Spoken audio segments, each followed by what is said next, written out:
All right.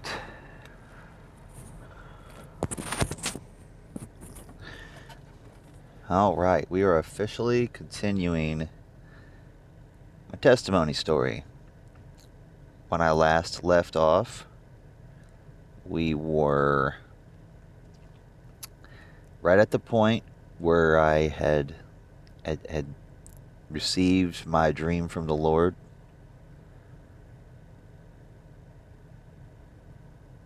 And I told my buddy at work.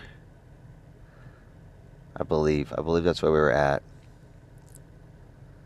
So just to recap, I was a guy that had been through a whole bunch of stuff throughout my childhood, my teen years. I was in a really broken, lost place when I met my girlfriend, my high school sweetheart.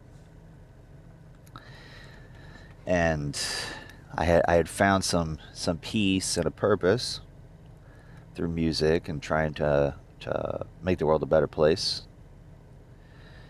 breaking the cycle of hate and abuse. Met the guy at work, and then I went on my personal journey to find out who Jesus was.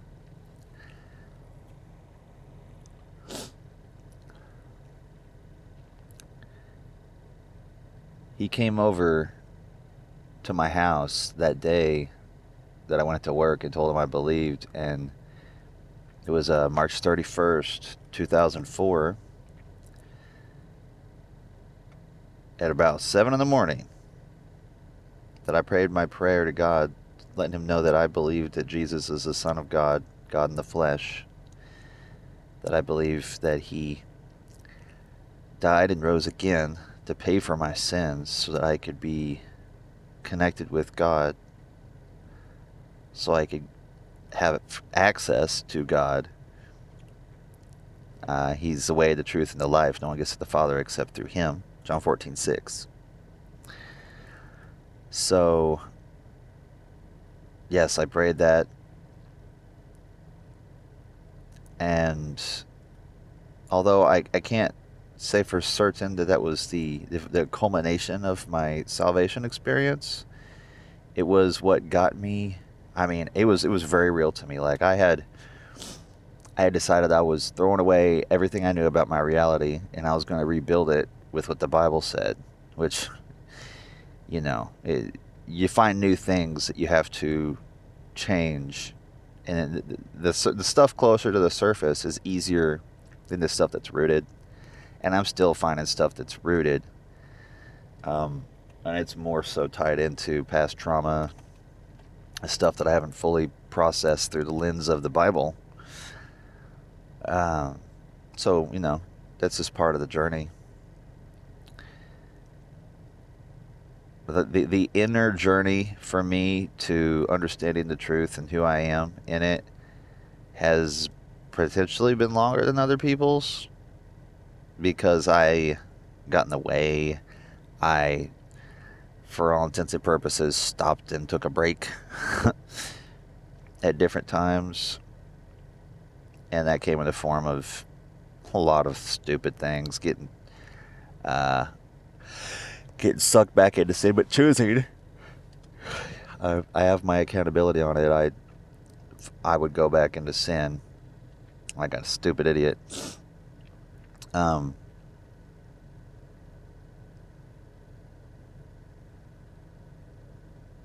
But yeah, that day was very real to me, and I remember being so thankful to God, like having the realization that he had appealed to me through my favorite show at the time of Dragon Ball Z, which made me want to be a hero and do good and be a part of the solution, not part of the problem. Um, yeah, it was incredible. And so my girlfriend at the time came home from work, because we both worked overnights, but she'd get home a little later than me. Um,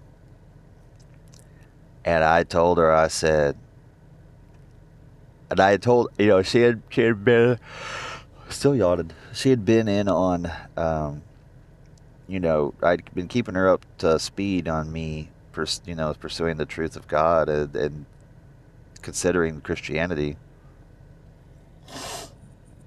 So it wasn't as much of a shock to her, maybe as it could have been when I said, I'm a Christian now, for sure. I fully believe like this is who I'm going to be.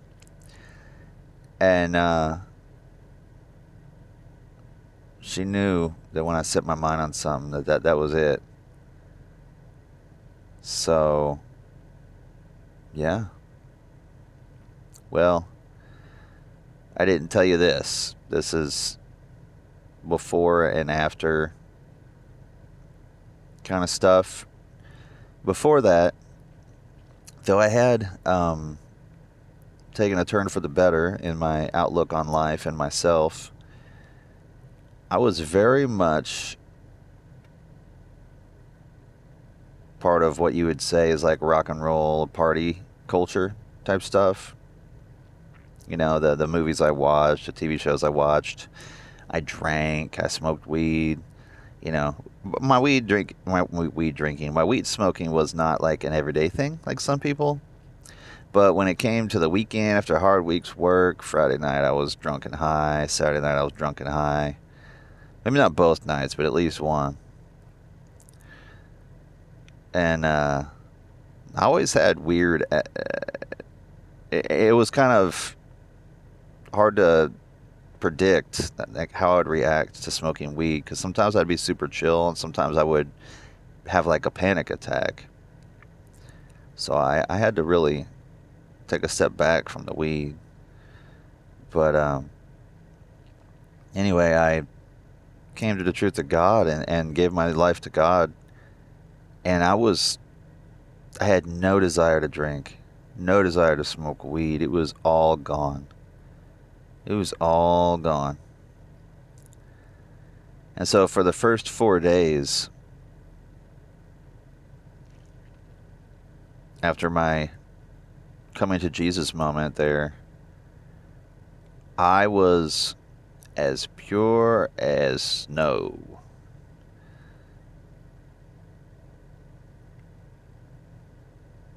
And I still remember how I felt, and I have glimpses of that and experience that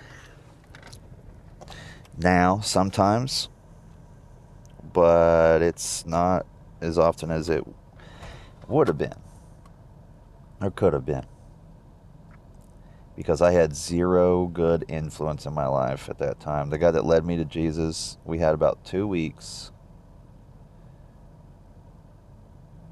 of closeness and being close brothers in Christ, and then he started to slip away from his faith. And so I didn't have any support structure. But going back to the first 4 days, the weekend rolled around, and get this, okay? My girlfriend at the time hated that I drank. She hated that I smoked weed. And she also rarely wanted to have sex. We're at a party. We're hanging out like we did every Saturday night. We get together, watch movies, play video games with different friends. And everybody's drinking and smoking. And I'm like, no, I'm good, guys. I appreciate it. But, yeah, I'm just not feeling that anymore. Not only did she encourage me to smoke weed, which she never had before, not only did she encourage me to drink, but she did so out loud in front of everybody, and also said that when we got home, she was going to have sex with me. To everybody. This was a very modest person that never talked about that kind of thing. And to this day, I believe that she was being used by the devil, or had been tricking me all that time and really was an agent of the devil, trying to keep me down. Which, for all intents and purposes, I was very happy just having my lovely girlfriend and decent money and everything, I never would have came to God. So I'm very much a believer that the devil is constantly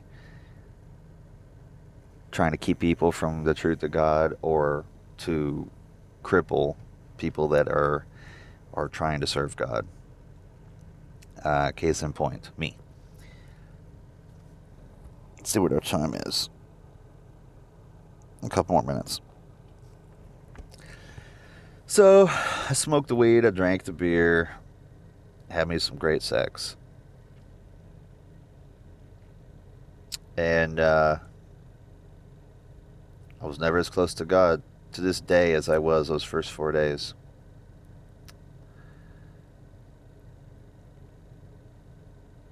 I remember during those first 4 days, I was very intent. I was praying to the Lord and reading the Bible and asking Him to tell me what to do about my girlfriend at the time, because we were living together.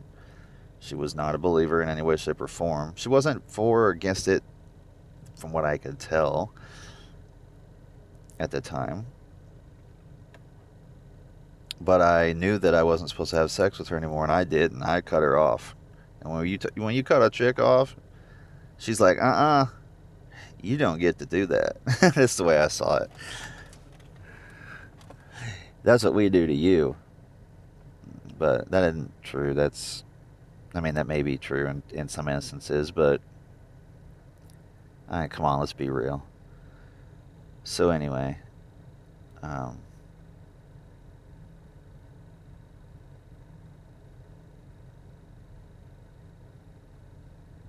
we were,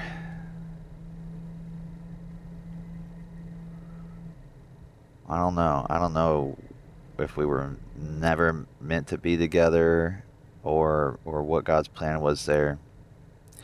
But what I do know is that the Lord led me to read the book of, and I'm not sure how to pronounce this, Hosea, Hosea, Hosea.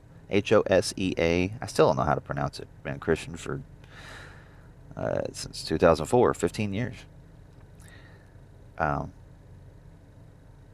but I know what I read, and what I read was, it said, send your wife away, and if she comes back, awesome. And I did not do that. I did not do that. And here we are.